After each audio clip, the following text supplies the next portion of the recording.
لا حول ولا قوة إلا بالله العلي العظيم.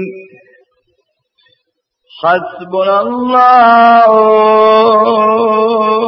ونعم الوكيل. نعم المولى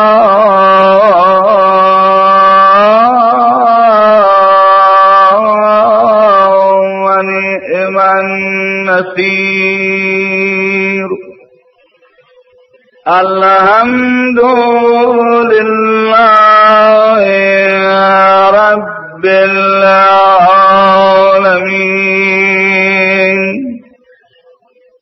والعاقبة لأهل التقوى واليقين. والصلاة والسلام على أشرف الأنبياء والمرسلين. حبيب العالمين أبي القاسم محمد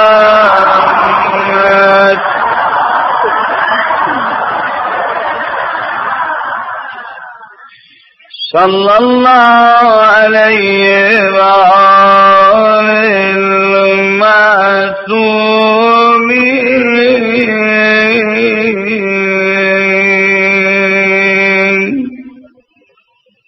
الذين ذهب الله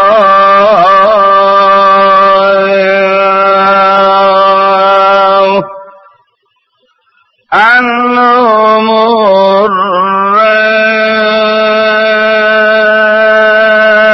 الرجس وطهرهم تطهيرا.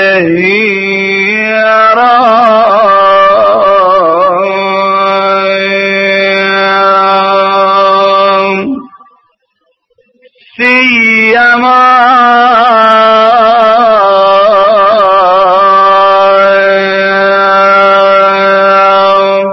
بقية الله في الأرض. سيما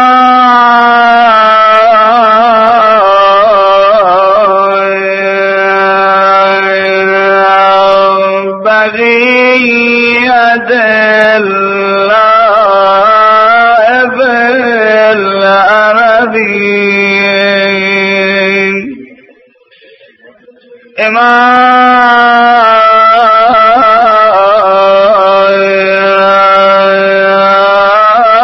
إمام زماننا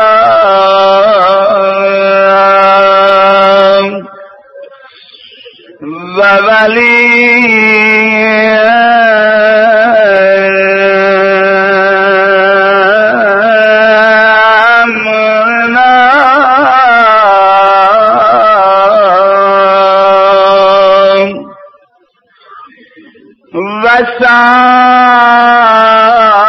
وصاحبنا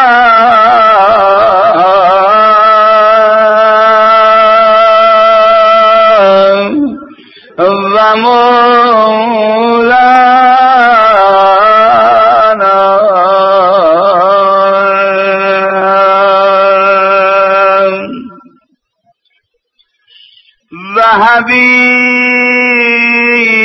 وحبيبنا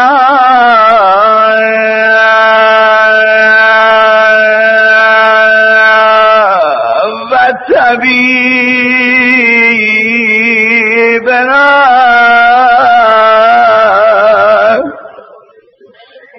خوشا به حال اون مریضی که طبیبش مهدی فاطمه باشه. و حبیب بنا و طبیبنا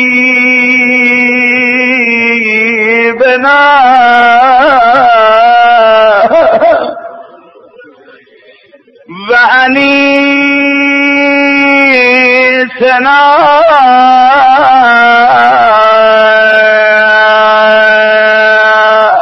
و مونسنا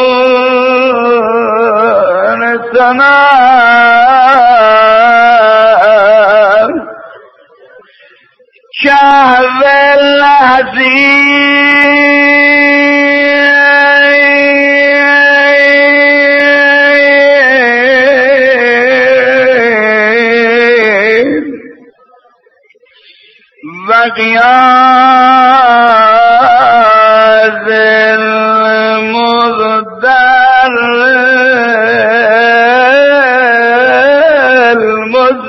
المزدجین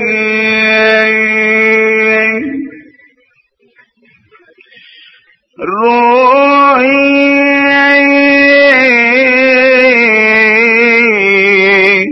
و الواح العالمین له الفداء.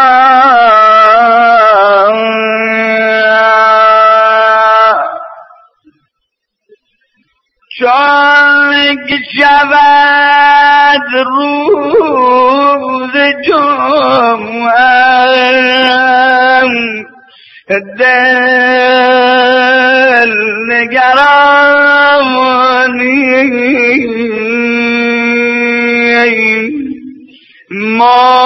منتظر مقدم امام زمانی جمع شویم دعای ندبه بخوانیم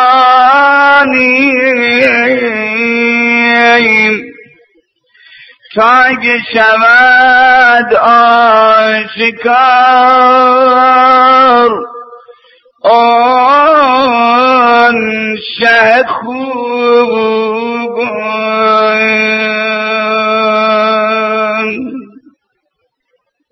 ما همه یعقوب وار دیده براه دیدم جمال چماد مهدی جان این غم و افسردگی یاد رنج و نگاهت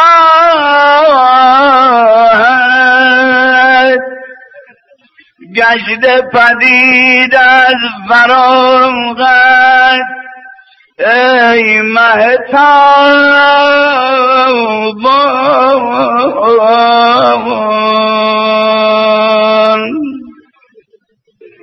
ای شب هجران مگر که بی سرزی نوبه ما کی شود به ما برزی نسبت مهدادنم بشه غلط ازی ما کجا جمال یوسف دوران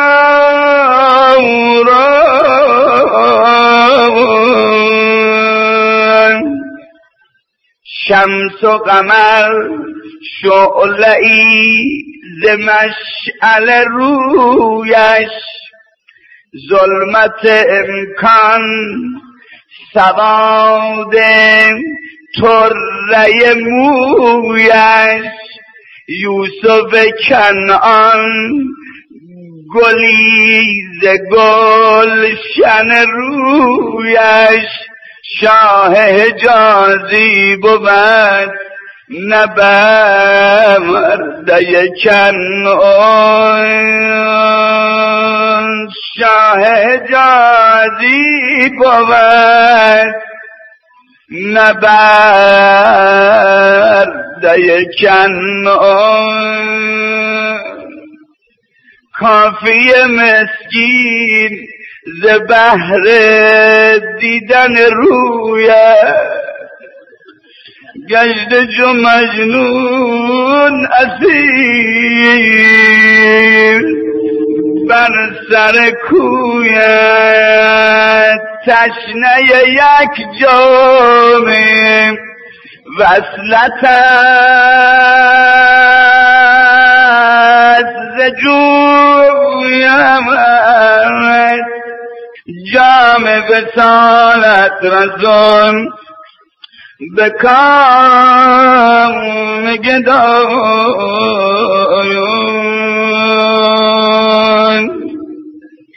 یکی از کسانی که شرفیاب شد محضر مقدس حضرت بقیت الله الاعظم حجت ابن الحسن المهدی ارواحنا فدا ابو بغل کاتبه.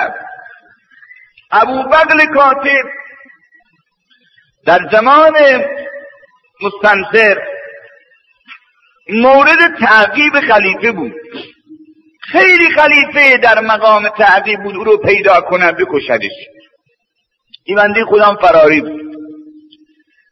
در یکی از محلات بغداد که معروف به محله کرخه در اونجا مخفی شده بود. میگه یه شب خیلی دلم گرفت، شب جمعه بود، گفتم حرکت کنم بیام از بغداد کاظمین کنار قبر موسی بن جعفر. یه رفتم تو حرم موسی بن جعفر و به قدری اون شب باران زیاد آمده بود، تمام کوچه ها گل و شل و آب و نتیجتا چون بارندگی زیاد بود اون شب جمعیت کم مشرف شده بود حرم مطهر موسی بن جعفر.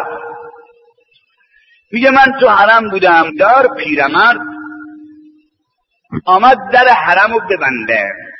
به چارتایی هم که تو حرم بودن خواست بیرون کنه. گفت یه وقت به من رسید و بیا برو بیرون میخوام در حرم رو ببندم. گفتم آقا جان بیده من امشب در میان حرم موسی بن جعفر باشم، یه دردی دارم، میخوام کنار قبر ای باب الحوائج در میون بگذارم، شاید خدا به احترام ای آقا درد منو درمان کنه. نمیداد، پافشاری کردم، به من اجازه داد. گفتم من که کاری ندارم، در تمام حرم رو ببند، کلیشم بذار تو جیبت، برو صبح که آمدی در رو وا کردی منو بیرون. اتفاقا گفت یه اتاق تو حرم بود، گوشه ی حرم یه اتاق شیخ جعفر بود، درا رو از تو میبست میرفت میخواد. گفت منم تو حرم ایرب خوابی در میان او اتاق. گفت یه ساعتی من همینطور کنار ذریع نشسته بودم و مشغول درد دل بودم. یه وقتم یه جوانکی خوش سیما از بالای سر اومد طرف من.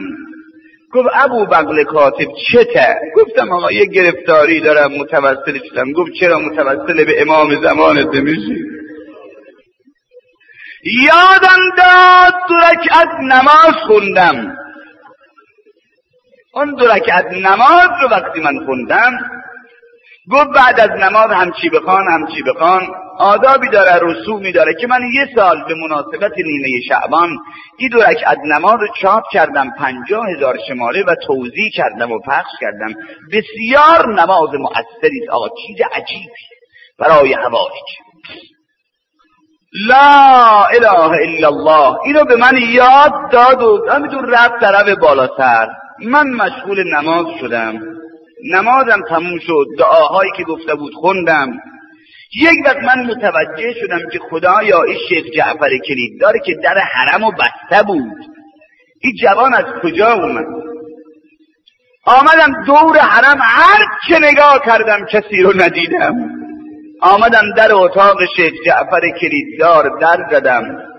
پیرمرد بیدار شد. گفتم بابا شما در حرم رو وا کردی برای کسی؟ گفت نه.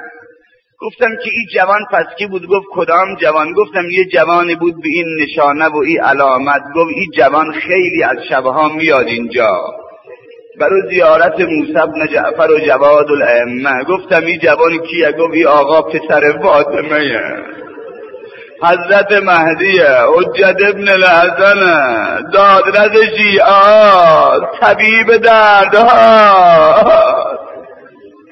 و خوشا به حالت اگر آقا به دستور داده نماز بخوان و اینجور کن، بدان خدا لطفی بهت کرده. گو هنوز هوا روشن نشده بود، برای که مأمورا مبادا منو ببینن بشناسن بگیرن. راه افتادم آمدم طرف بغداد و رفتم طرف اون محله کرخ و در اون مخفیگاه خودم مخفی شدم. لا اله الا الله. گفت یه خورده آفتاب برآمد، هوا روشن شد، کم کم هوا گرم شد. یه وقت آمدن دوستان من به من خبر دادن که مأموران خلیفه ریختن تو محله کرخ بغداد، خانه به خانه دارن تفتیش میکنن، دنبال تو میگردن. گفتم ای داد، دیشب معلوم میشه اینا فهمیدن و کاش که ما دیشب بیرون نرفته بودیم. اگر خلیفه دست به من پیدا کنه حرفی منو میکشه.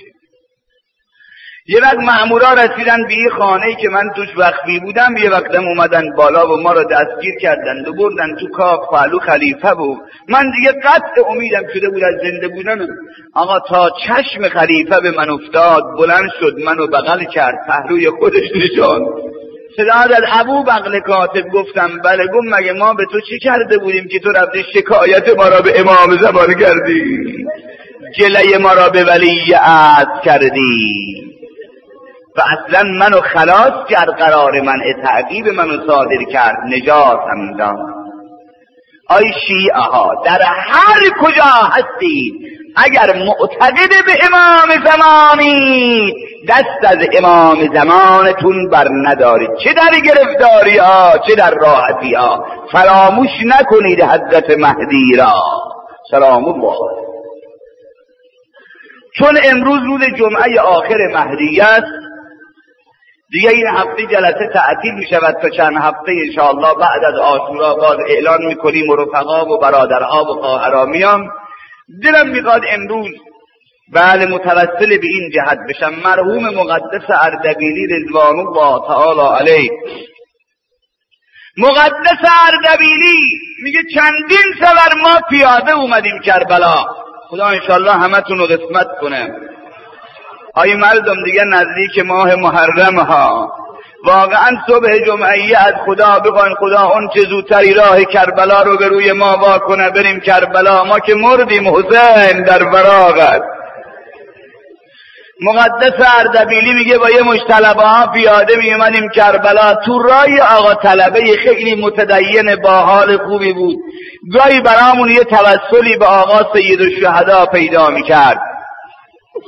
رسیدیم کربلا برای زیارت اربعین. از بس شلوغ بود از زائرین.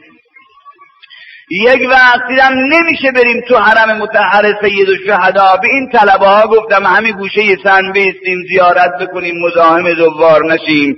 حضور الزائر عند المزور، زیارت دیگه. خیلی گفتم همین گوشه ایستادیم. من با خودم تصمیم گرفتم زیارت اربعین سید الشهدا رو برای طلبه ها من بخونم. گفت یه دفعه به طلبه ها گفتم که این آقا طلبه‌ای که تو راه گاهی برامون روزه میخون، اینو ندیدینش کجا رفت؟ گفتن آقا توی شلوغی. گفت من مشغول زیارت خوندن قاسم بشم، یه وقتم یه عربی مردم رو میشکافه اومد جلو. گفت ملا احمد اردبیلی میخوای چیکار کنی؟ گفتم آقا جان میخوام زیارت اربعین بکنم. گفت یه مقداری بلندتر بخون منم گوش کنم. گفتم خیلی بلندتر خوندم. زیارت تمام شد. به این طلبه ها گفتم این طلبه‌ای که تو را برامون روزه میخون نیومد؟ گفتن نه آقا. این عرب به من گفت ملا احمد اردبیلی چی میخوای؟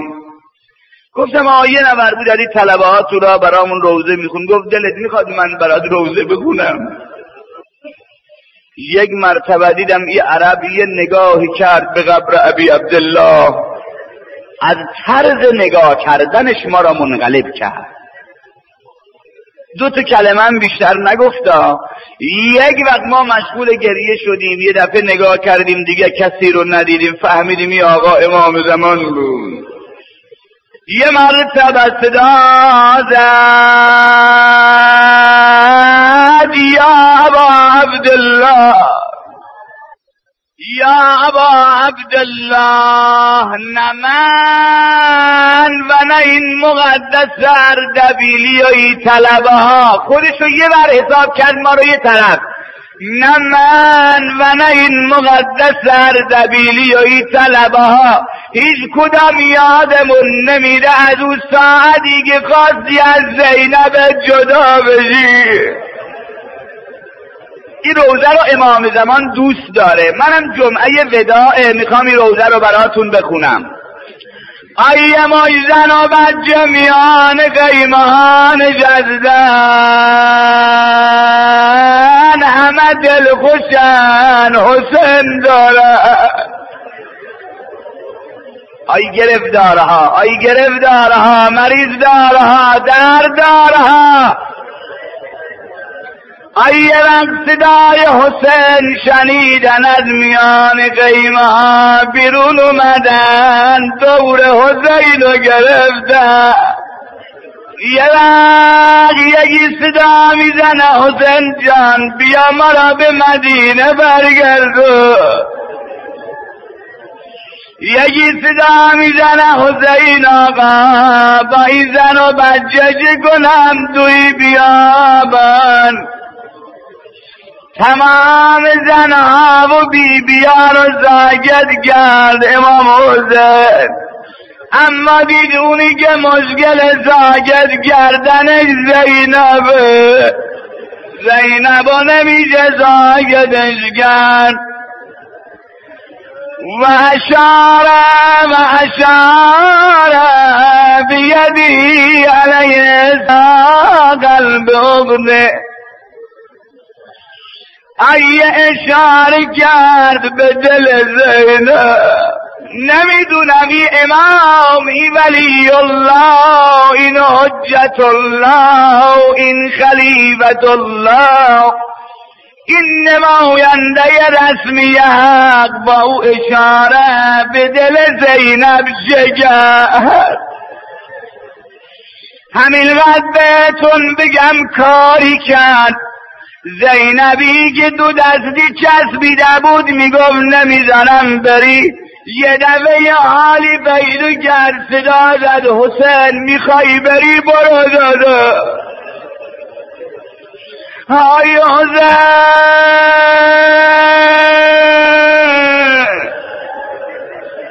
به به به به به به به یا ابا عبدالله.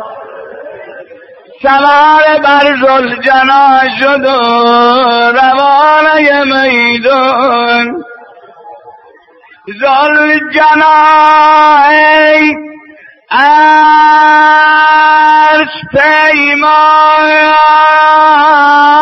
مرکبم، آیا از میروم اما به فکر زینب. ذوالجنا ای حامل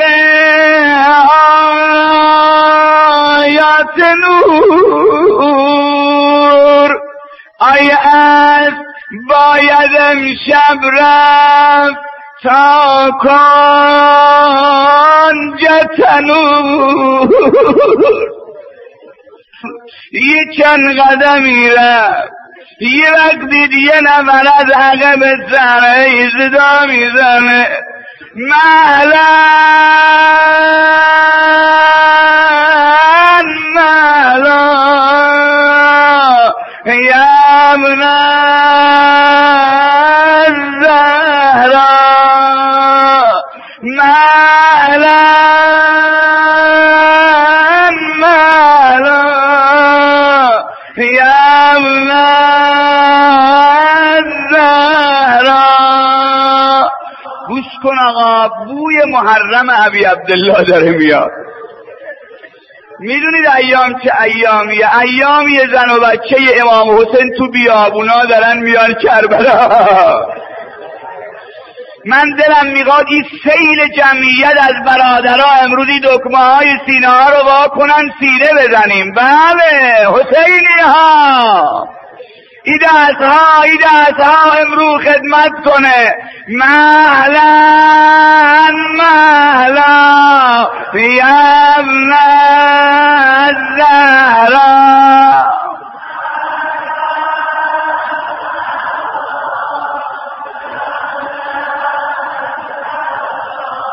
گوش کن بگم، گوش کن. آی امام زمان، نزدیک محرم جد ابی عبدالله زمین و آسمان و در و دیوار داره غمناک میشه برای حسین. این مقدمه عاشورای ابی عبدالله.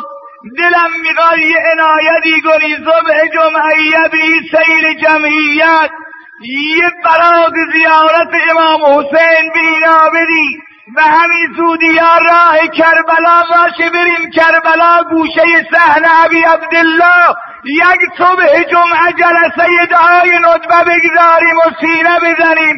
ما از سینه زنای امام حسینیم. سینه زنا پاشید، تاجرا، کاسبا، جوونا همه باشید. صبح جمعه همه با حال. مهلا مهلا یا ابن الزهرا. بابا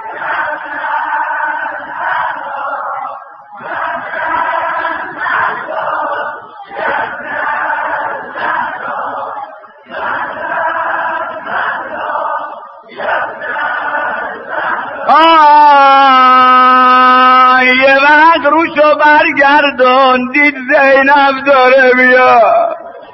عزیز دلم کجا میای؟ خواهرم چرا میای؟ ای برادر دعا کن که زینب بمیره. نباشد که بعد تو ماتم بگیر. حسین جان همین که روانه میدان شدی، من یادم از وصیت مادرم فاطمه اومد. تا امام حسین نام مادر شنید به قدری بلغلب شد. صدا زد خواهرم مگه مادرم چی فرموده؟ صدا زد حسین جان مادرم به من فرمود زینبم عطر عاشورا عوض من زیر گلوی حسینمو. مهلا مهلا یا ابن الزهرا.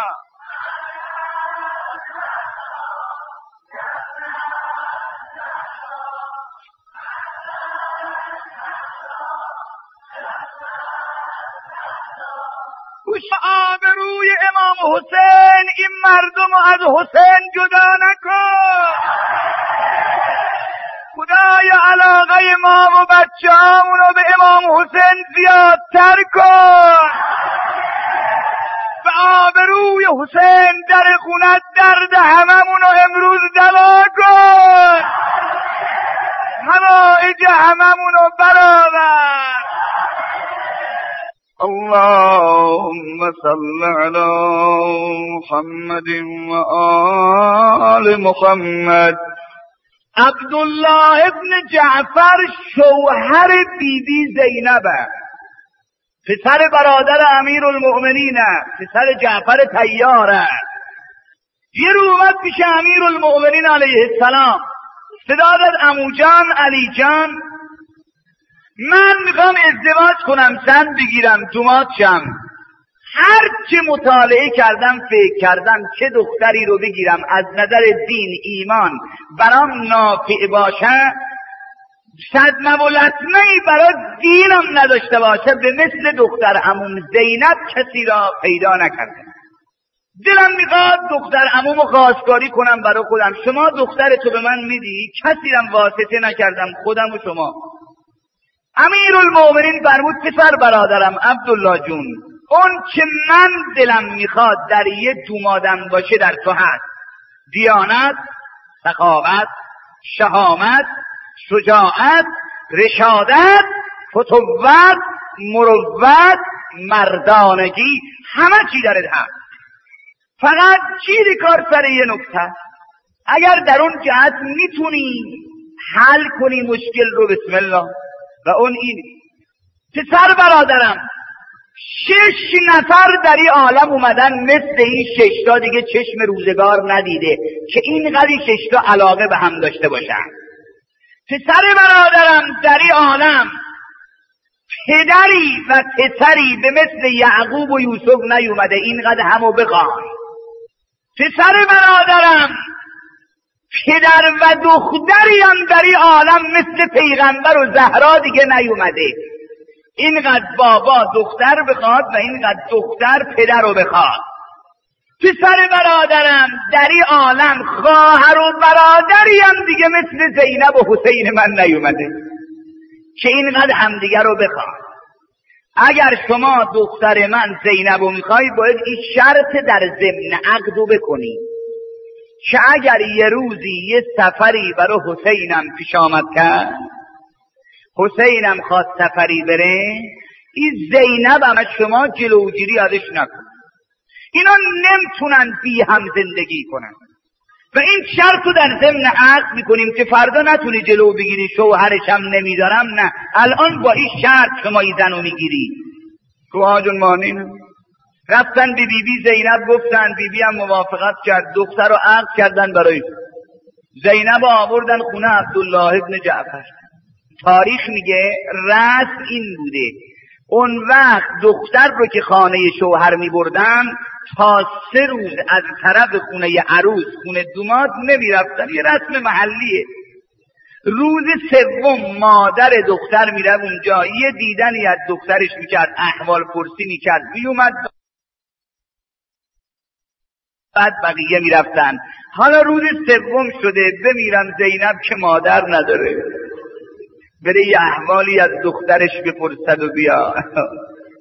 امیرالمؤمنین روز 3 شد، صدا از فزه: تو کنیز مادر اینا بودی، اما بچه های من به چشم کنیزی به تو نگاه نمی کنن. ای فزه، مادر باید بره احوال بپرسه بیاد، بچه هم که مادر ندارن. خوب شما پاشی بری اونجا یه دیدنی از دخترم بکنی، احوالی بپرسی بیایی، بعد بقیه برن. گفت چشم. آیان فزه حرکت کرد، اومد طرف خونه عبدالله ابن جعفر. وقتی رسید دید این عابدة العرب، ساجدة العرب، نویبة الزهرا، اسمت صغرا، عقیلة الانسیه، زینب علیها السلام روی سجاده نشسته. ای آفرین به اون مکتبی که چنینش شاگرد، ای درود فراوان به روان اون پدر و مادری که چنینش دختر. روز 3 عروسیش از رو سجاده نماز تا نمیشه. آی اونایی که دختراتون 5 تا بچه دارند و نماز نمیخونن. اینقدر گریه کرده که چشماش قرمز شده. صدا زد: بی جان، زینب جان، دختر خیلی بوده قبل از شما ازدواج کرده، مادر نداشته، روز 3 دیدنش نیومده، شما که اول دختر نبودی، چرا اینقدر ناراحتی؟ جانم عزیزم. یه وقت بی صدا زد: فزه، تو خیال میکنی برای که من مادر نداشتم مادرم امروز اینجا نیومده ناراحتم؟ گفتم بس برای چیه؟ مطلب تازه‌ایه. گفت بله. گفتم چیه؟ صدا زد: فزه، چطور گریه نکنه زینبی که 3 روز حسینشو ندیده؟ الله اکبر. از این علاقه سراغ داری در عالم همچه علاقه ای؟ 3 روز من برادر ندیدم، چطور گریه نکنم؟ گفتم بی جان این که ناراحتی نداره، این دردیست با درمان. الان من میرم حسین تو میارم. آیون فزه حرکت اومد طرف خانه امیرالمؤمنین. وقتی وارد شد نگاه کرد، دید علی داره گریه میکنه، امام حسن داره اشک میریزه، کلثوم ناراحته. فزه صدا داد آجان چرا ناراحتی؟ فرمودن فزه وقتی تو رفتی حسینم از خواب بیدار شد، بنا کرد بچم گریه کردن و ناراحتی کردن. گفتن بابا جون چرا ناراحتی؟ صدا داد بابا الان مادرم و خواب دیدم، الان زهرا منو تو آغوشش گرفته بود داشت نوازشم میگرد، خدا پیش نیاره برات بچه بی مادر بزرگ کنی. وای یه وقت صدا زدن زینبم پاشو مادر، حسینم پاشو مادر. گفتم مادر کجا برم؟ فرمود حسین جونم پاشو، دیگه بیشتر از این زینب طاقت نداره، پاشو یه دیدنی از خواهر بگن. امیر اجازه دادن، فرمودن بچه ها اگه میخوان برن طرف خونه خواهر برن. تا امیر اجازه داد یه وقت دیدن حسین زودتر از همه میدوه. علاقه طرفینیه، هر دو همو میخوان. امام حسین زودتر رسید تو خونه. وقتی آمد تو خانه خواهر، خدا دید خواهر رو سجاده از بس گریه کردم و خسته شده خوابش برده. ای اونایی که خواهر دارین تا خواهر زنده است قدرشو بدونی. خواهر خوب نعمتیه، مبادا برای دنیا هم جدا بشینم. آی خواهر به شما میگم، آی خواهرایی که برادر داری، تا این برادر زنده است قدرشو بدونیم. وای امان یه وقت امام حسین نگاه کردید، از این شکاف در یه خورده آفتاب رو صورت خواهر تابیده. امام حسین ایستاد مقابل آفتاب، من زنده باشم آفتاب رو صورت خواهرم بتابه. خدا یه وقت زینب بیدار شد، دید عزیز دلش دو آفتاب. محرم نزدیکه ها، حسینی ها. خدا باشد زینب حسینشو بغل گرفت، اونقدر گریه کرد.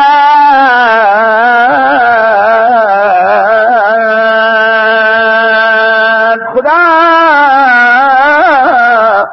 به این علاقه خواهر و برادر زینب و امام حسین تو را قسم میدم علاقه همونو به دین و قرآن و اهل بیت زیادتر کن، چون اول محرمه نمیتونم بگذرم، میخوام روزه بخونم امرو همه گریه کنی. خدا قافله داره میاد کربلا. یه وقت رسیدن به جایی دیدن اسب امام حسین قدم از قدم بر نمیداره، اسبشو عوض کردن، دیدن راه نمیره، اسب دیگه آوردن، آقا سوار شد قدم نمیزنه، 5 اسب عوض کردن. یه وقت جوونا گفتن آقا چرا این اسبار راه نمیره؟ فرمود ببینید از این عربای بادی نشین کسی هست تو این سرزمین اسم این زمین و بلد باشه؟ پیرمردی را آوردن، بابا اسم این زمین رو میدونی؟ گواری آقا این زمین چند تا اسم داره، قادسیش میگن، قادریش میگن، شاطئ الفراتش میگن، فرمودی زمین اسم دیگه نداره، نینواشم میگن. هنو اسمی که امام حسین میگادی عربه نگفته. فرمودای مرد این زمین اسم دیگه نداره. گفت چرا آقا؟ اینجا را کربلاشم میگن. فرمود ای جوونا بالا رو پایین بیارین، بار به منزل رسید. یه وقت صدا زد جوونا بالا رو پایین بیارین. ای زمین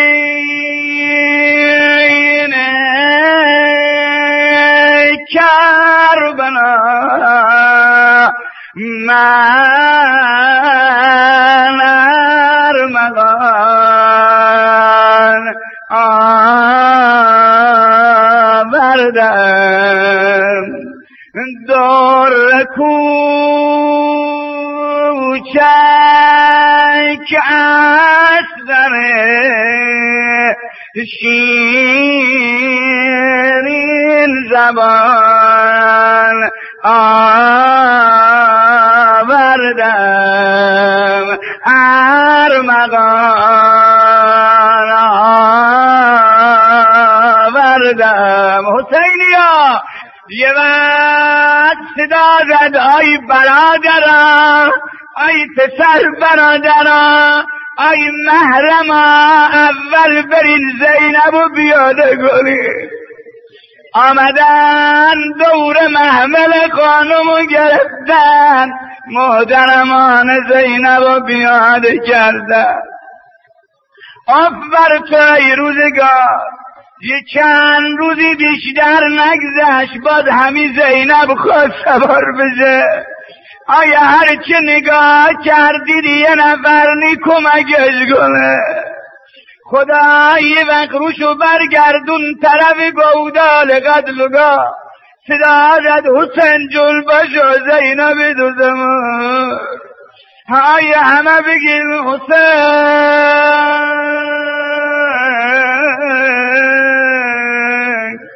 یا حمید و به حق محمد، یا علی به حق علی، یا فاطر به حق فاطمه، یا محسن به حق الحسن، یا ذا الاحسان به حق الحسین و به حق التسعة المعصومین من ذریة الحسین. اللهم ارزقنا زیارت حج بیتک الحرام و زیارت قبر نبیک و زیارت قبور الائمة المعصومین، سیما زیارت الحسین و فی الآخرة جماعتهم. اللهم احینا محیا محمد و آل محمد و امتنا محمد و آل محمد و احشرنا مع محمد و آل محمد ولا تفرق بيننا وبين محمد وآل محمد. اللهم اجل فرج محمد وآل محمد. اللهم اجعلنا من انصار محمد وآل محمد. اللهم انصر من نصر القرآن وانصر من نصر الاسلام وانصر من نصر المسلمين واخذل من خذل المسلمين. اللهم لا تسلط علينا من لا يرحمنا. اللهم لا تكلنا الى انفسنا طرفة عين ابدا. اللهم وفقنا لما تحب وترضى بحق الزهراء اشف مرضانا سيما المنظورين والملتمسين وارحم موتانا اغفر لنا ولوالدينا ولمن وجب حقه علينا ولمن وسعنا بالدعاء اللهم اجعل عواقب امورنا خيرا.